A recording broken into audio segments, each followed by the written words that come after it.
continue our lesson from last week. This is Marks of a True Christian, part 2. And our text for today is in Romans, the 12th chapter,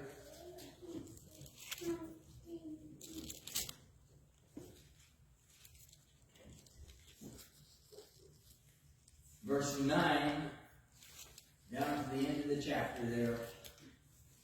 And we probably won't get to the end of all of that.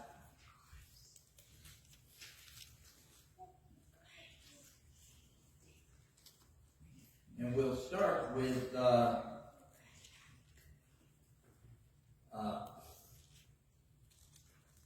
verse 12. That's Romans 12:12. You know, the first parts of these were probably, they're hard to do, but they're understandable. They're you know, but the rest of this, most of the rest of this passage is something that truly requires faith. A lot of people think, well, these marks of being a Christian, well, that's works. No, these are things that, most of these are things that can only be done because of a strong faith. So we'll start here with, rejoice in hope, be patient in tribulation, be constant in prayer. That's verse 12. Most of you know that I love NASCAR. And on almost every broadcast, the broadcaster says, hope is a terrible strategy. You know, that's not the way you plan. You don't plan on hope. You have to plan on hope. But then they always say, but when all else fails, and hope's the only strategy, that's what you have to do.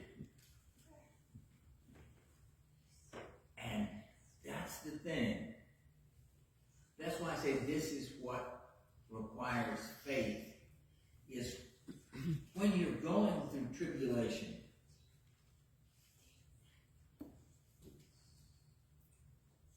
it's saying one of those marks is being patient in tribulation, rejoicing in hope. You're going through tribulation. It's not good, and you don't see any way out. You're going through tribulation. But the Christian rejoices in hope. The Christian doesn't say hope is a terrible strategy, because the Christian knows that they're being patient, waiting for God to step in and act. Now, the funny thing is, yesterday in the race, they mentioned that, and it's in the playoffs. The Xfinity guys this is a cutoff race. If you don't make this, 4 people get left out and they don't get to go on for the championship. And one guy was just battling, and he was coming just in and out, in and out. It's a flat tire. And it's like 4 or 5 laps from the end. And he has to go into the pits. It's over for him. It's over. They're just putting the tire on him, and another car has a flat tire, but this one blows out and causes a yellow, which allows this guy, everybody has to come in, get tires. He's out there. He made it. There was no way he was going to make it. He was through. But he made it. That was racing life.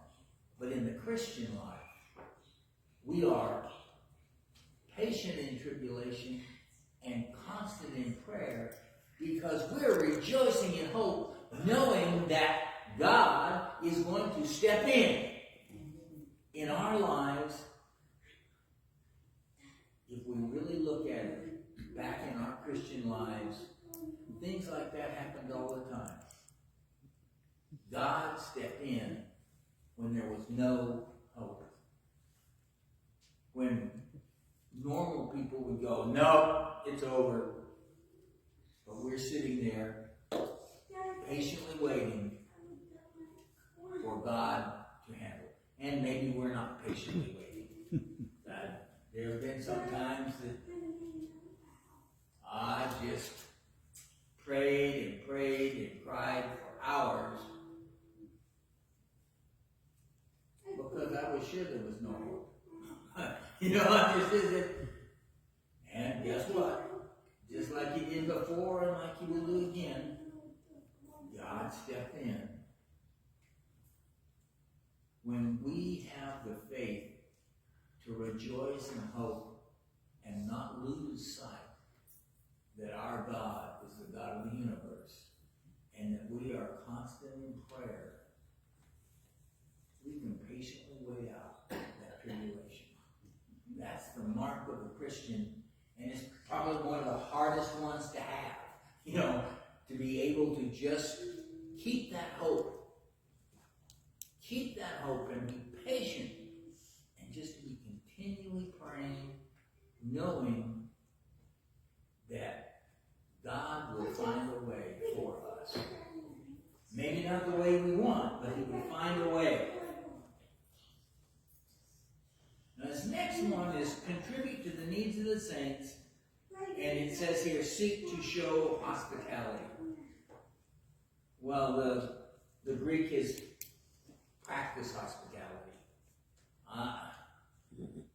I like the idea of seeking to show hospitality, but actually practicing hospitality is harder.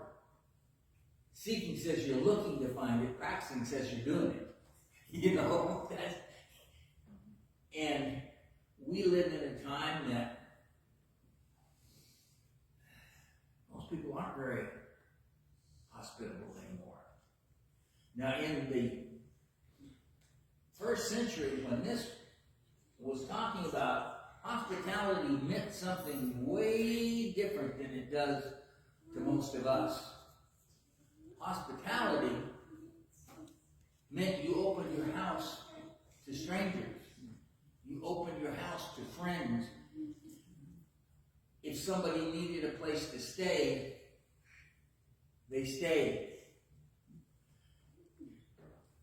When Christians would travel from town to town, they didn't have to go to the inn. They just went to the local Christians and they put them up. That was practicing hospitality. And today it's inviting somebody over to your house, which is a whole lot easier. But contributing to the needs of the saints and practicing hospitality is a mindset. It is something that we need to do. We need to contribute to the needs of the saints. And that doesn't just mean putting your money in the collection, letting the church take care of other church people.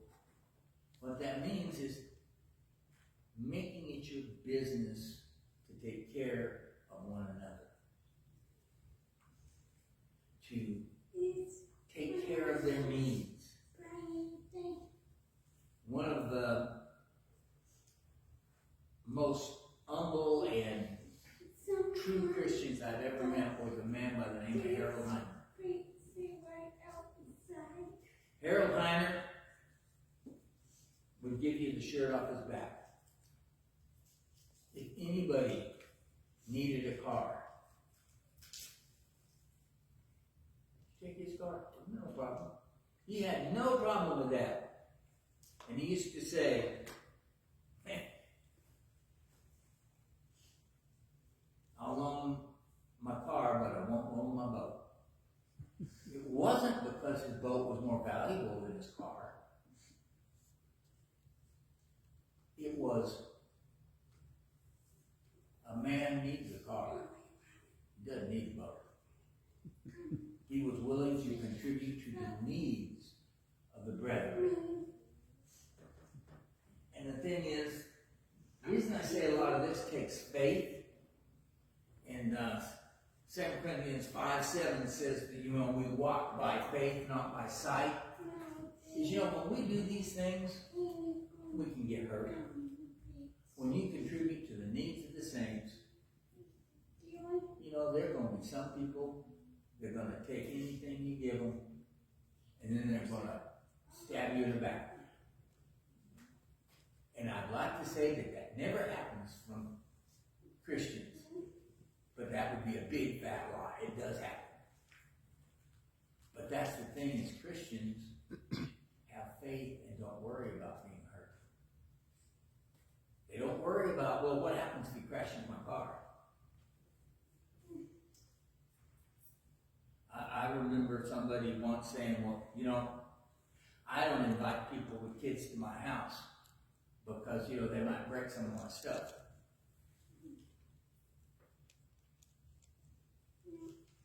Being hospitable to your brothers and sisters means being willing to allow your stuff to be broken. Means being willing to allow them to mess up your tidy little life. That's one of the marks of being a Christian, is putting yourself out there. Not being that person that's, no, you can't. I don't want them to come over. I don't.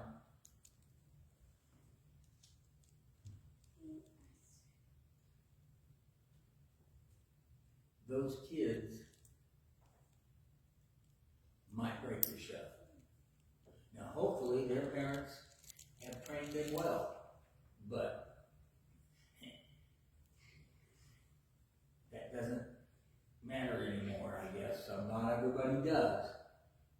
But I have nothing that is so valuable that I'm worried more about it than I am about people. I have nothing that the Lord hasn't given me. And if it gets broken and the Lord wants me to have it, I'll get it again. It'll be all right. Back on being hospitable, I just was thinking, things have changed. And I'd like to be hospitable. And I try. But it's harder to be hospitable now than it used to be. Not necessarily on the one who wants to be hospitable's part. I can remember if we came back here to Arkansas, my grandma would have thrown a hissy fit if we'd stayed any place but at her place. Anybody came out to California, boy, would my mom have been upset if they stayed in a hotel or a motel. Nope. You come in. When we would go visit my parents, we would always eat on the way up. Didn't matter what time we got in, there was a meal. And maybe people aren't going to stay at your house. Maybe they're not going to come over for a meal. But you need to be willing and ready to do that. To show hospitality, to be kind, to contribute to the needs of the saints.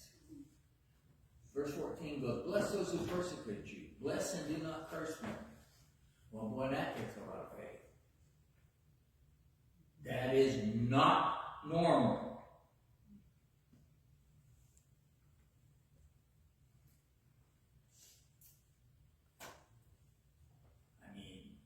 Somebody persecutes us, we want bad things to happen to them. We want to curse them.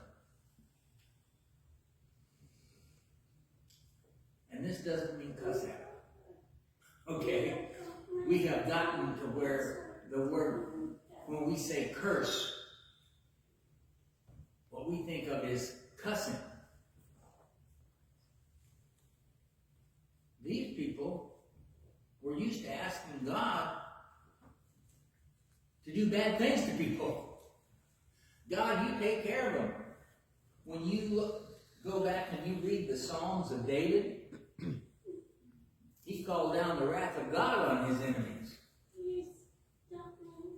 But we as Christians now have a different way. We're supposed to bless them and not curse them.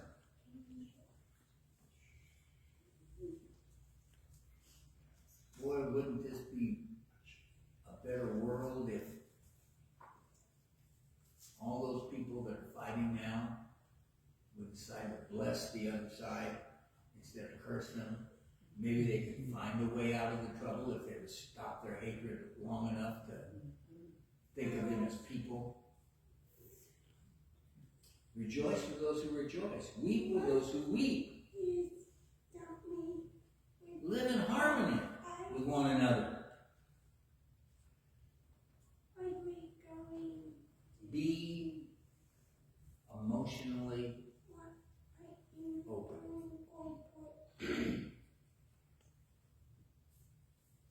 In our society today, we're very closed off.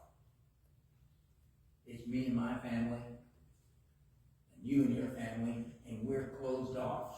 But what this is saying is we need to rejoice with those who rejoice. Be happy for them. And to weep with those who weep. To not be emotionally closed off and emotionally protecting ourselves. Because you know, if we are happy with those that are happy, and we're sad with those who are sad, that opens us up to be hurt. When we're emotionally open, when we are able to be happy for those that are happy. And remember, this is right after bless your enemies, don't curse them. If your enemies are happy, you should be happy. You should be happy for people who are happy. And you should be sad for people who are sad. And we just had a national lesson in that.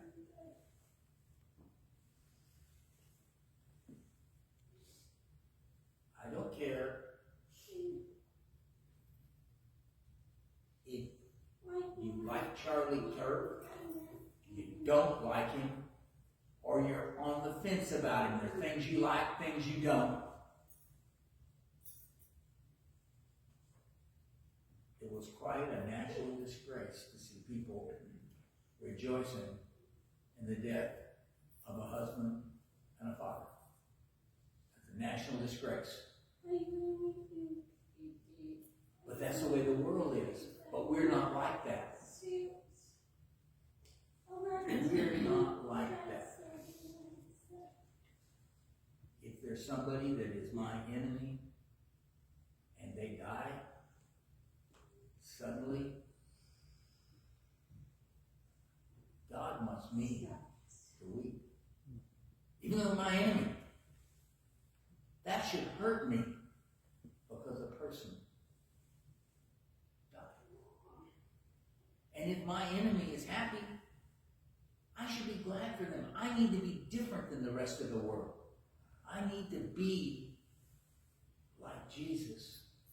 I need to rejoice with those who rejoice and be sad with those who are sad and not, well, I'm for the Palestinians. Well, I'm for Israel. I'm for people. I'm for people because God wants me to be for people. I don't want to be sad for the people of Israel who were hurt and who were a hostage. And I need to be sad for the Palestinians who were killed and hurt. I need to be open to be emotionally hurt. The people die. The innocent people die. It doesn't matter what side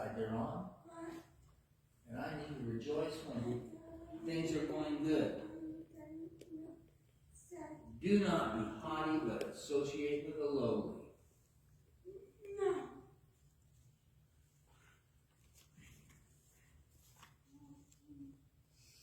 That I think we do a pretty good job of. I think that that's one thing that this congregation is good at.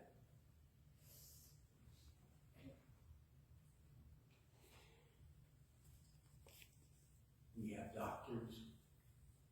We have high political people.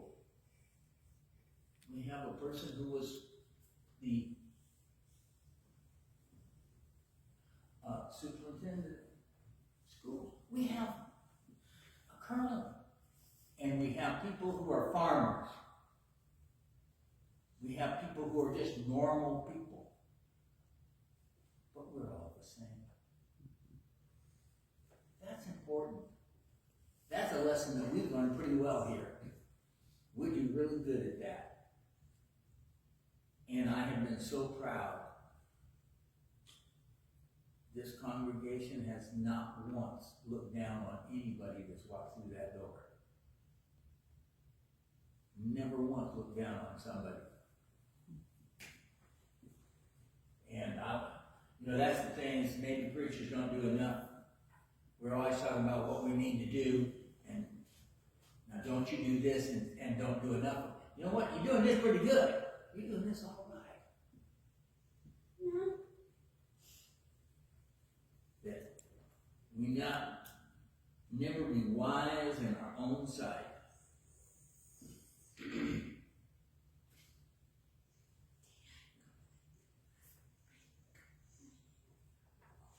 Don't trust your own opinion,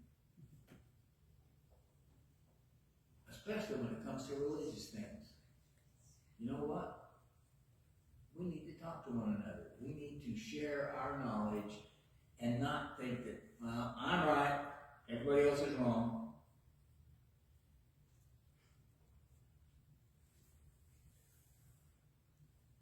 Back to the same thought in verse 17. Repay no one evil for evil, but give thought to do what is honorable in the sight of all.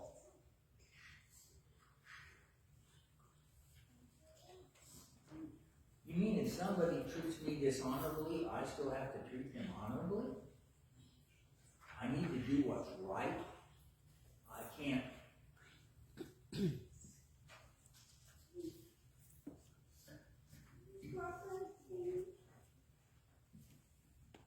The best way I can explain this,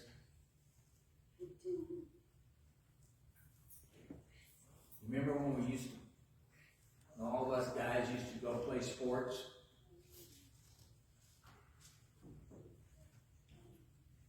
And guys running down the field, going to catch that pass. And he catches it. And then there's a controversy.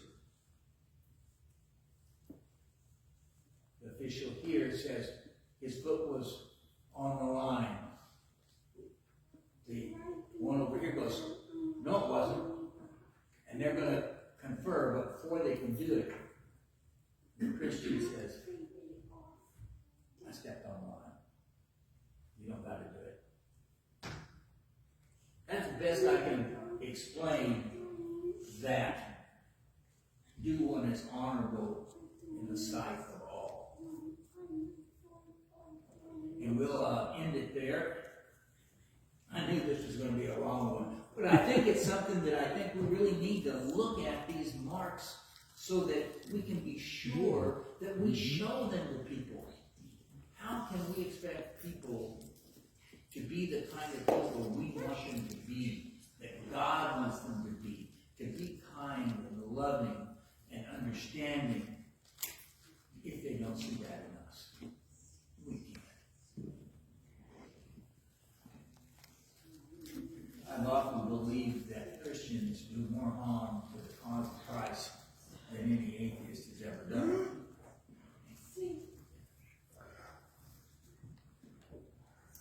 So start back there the next time. And if anybody needs to answer the invitation of the way you can come now as we stand and as we sing.